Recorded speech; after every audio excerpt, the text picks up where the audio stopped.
In the dusty village of Tauresium, nestled in the hills of Dardania, near where modern Skopje now lies, a boy was born in 483 to a family of peasants.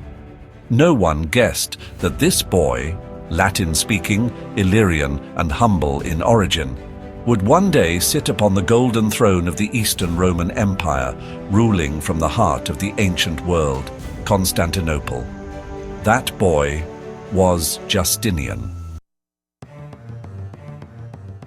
Raised under the watchful eye of his uncle Justin, a seasoned soldier who rose through the ranks of the Byzantine army, young Justinian moved to the capital. There, he was groomed not just for the court, but for command. With a sharp intellect and relentless ambition, he climbed steadily, first as Justin's protégé, then his Caesar, and by 527 as Augustus, crowned emperor alongside his iron-willed wife, Theodora, a former actress whose strength would change history. From the glittering halls of the great palace, Justinian dreamed not only of ruling an empire, but of restoring it, to return the fragmented Roman world to its former glory. To the east, his soldiers clashed with the mighty Persian Empire, while in the west, barbarian kings ruled lands that once belonged to Rome. First came the campaign in North Africa. In 533, Justinian dispatched his brilliant general Belisarius with a fleet of 500 ships. Within months, the Vandal kingdom fell, and North Africa was Roman once again. Churches reopened. Latin law returned. The empire stirred. Then came Italy, Rome's ancient cradle. The Ostrogoths had ruled it for decades, but Justinian, citing their persecution of Catholics and rebellion, saw his moment. Belisarius sailed again, landing in Sicily, marching north to seize Rome, and capturing Ravenna. For a brief moment, the empire held Italy once more. But Gothic Fury was not so easily tamed. The warrior king Totila rose and nearly destroyed the imperial dream. Only when the eunuch general Narses crushed him at Busta Gallorum did Italy fall back into Byzantine hands, shattered, yet reclaimed. Even as victories mounted, the eastern frontier burned. The Persians, under King Khosrow I, surged into Byzantine lands. Cities burned.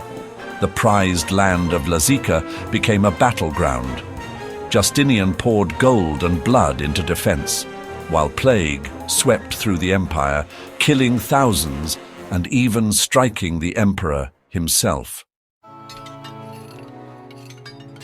The wars dragged on, but Justinian endured, securing truces that preserved the empire's heartlands.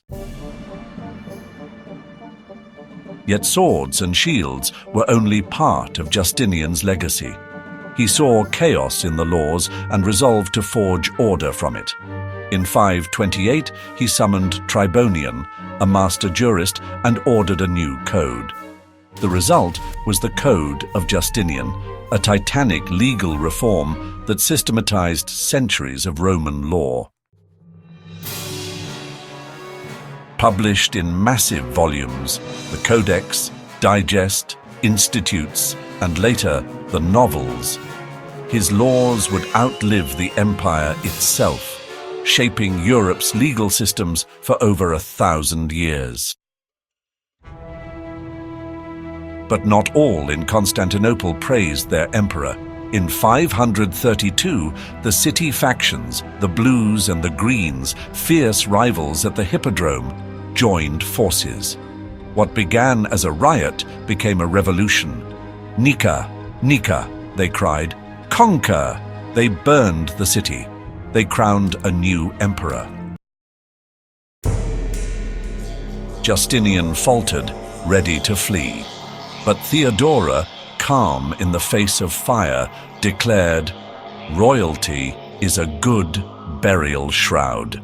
She would not run, neither would he." Justinian ordered Belisarius and Narses to strike. The hippodrome was filled with blood. Over 30,000 lay dead. The Nika Revolt had ended. From the ashes rose Justinian's most enduring symbol, the mighty Hagia Sophia. "Solomon, I have surpassed thee." He is said to have cried upon its completion. With its massive dome suspended like heaven itself, the basilica became the heart of Eastern Christianity. And throughout the empire, cities were rebuilt. Aqueducts flowed, monasteries rose, and walls were strengthened. From the Danube to Egypt, his mark was left in stone. In Justinian's eyes, he was not just emperor. He was God's vicegerent on earth. He legislated the faith, crushed heresies, and wrestled with deep theological disputes. His greatest failure lay here, in trying to reconcile the monophysites of the East with the Orthodox of the West. His efforts alienated both sides. Even the Pope was detained in Constantinople. A schism followed, and near the end, Justinian himself strayed into heresy, proclaiming that Christ's body had never suffered, a doctrine quickly silenced at his death. On November 14th, 565, Justinian died. The empire he left was larger, grander, but also exhausted and exposed. His laws, his buildings, and his vision outlasted him. He was, in the words of history, Justinian the Great, a peasant's son who ruled like a Caesar, dreamed like Augustus, and carved his name into the stones of time. Enjoyed the epic story of Emperor Justinian I?